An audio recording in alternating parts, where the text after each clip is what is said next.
Hi, my name is Brian Counts. Today I'll be discussing the Liberation Tigers of Tamil Eelam. They are a recognized terrorist organization that has been operating on the island of Sri Lanka and surrounding areas for more than 3 decades. In this discussion, I will cover the history of Sri Lanka, the origins and actions of the LTTE, the definition of terrorism, the Sri Lankan government response to the movement, global reaction to the dispute, and significant changes that might have occurred as a result of the movement. We will begin with the history of Sri Lanka, which is divided into 3 distinct periods: the pre-colonial era, the colonial era, and the post-colonial era.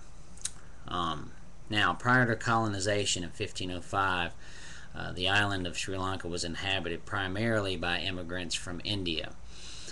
Now, these people separated the island into 2 groups, with the Sinhalese controlling the southern part of the island and the Tamils who controlled northern portions of the island.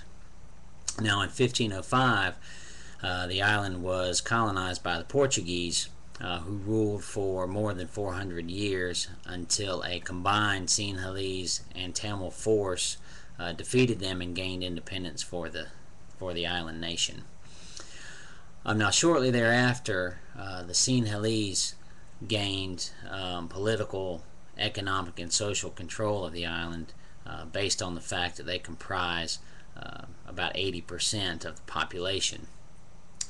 Now, as they have ruled, they have taken significant steps toward advancing Sinhalese culture in favor of the other cultures on the island, including Tamil culture, culminating in the 1972 declaration that Sinhala would be the official language of the country and that Buddhism would be the official religion. Now, this is especially significant for the Tamils, as they speak Tamil and they are not Buddhists, they are Hindu. So this created tensions and escalated tensions and led to the origins of the LTTE. Now, that movement originated in 1976 when Vallipali Prabhakaran founded the group.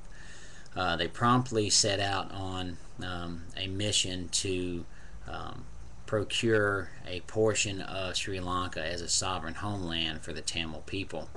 Now, in order to do this, they engaged in some terrorist activity, including assaults and attacks, bombings against non-combatant targets, direct warfare with Sri Lankan government forces, and political assassinations. Now, according to Title 22 of the U.S. Code, terrorism is defined as politically motivated violence perpetrated against non-combatant targets by subnational groups or clandestine agents. According to this definition, the Tamil Tigers certainly fit into that category, and the U.S. is not alone in making that assessment. There are 32 other countries that also classify the Tamil Tigers as a terrorist organization. Now, in carrying out their campaign, they have used some creative and innovative tactics to deliver destructive devices and to conduct reconnaissance missions. For example, they are thought to have pioneered the suicide vest and the concept of suicide attacks. Some of the other innovations include using hang gliders, ultralight aircraft, and submarines to conduct some of their operations.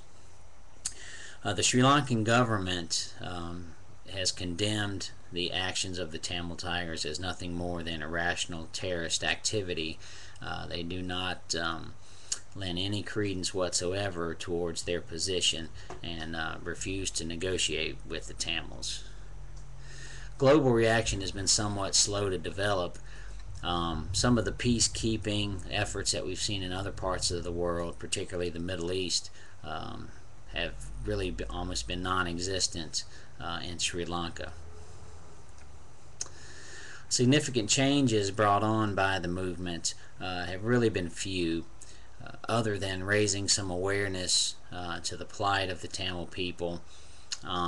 They really have taken very few steps toward actually securing a part of Sri Lanka as their homeland. Now, some people feel that the conflict's not over. In May of 2009, Vallabhbhai Pagaran was shot and killed. The Sri Lankan government declared an end to the civil war and a victory over the Tamil Tigers. But some people feel that this is not the case, that the Tigers will simply lay low, regroup, and continue the movement at a later date. Thank you.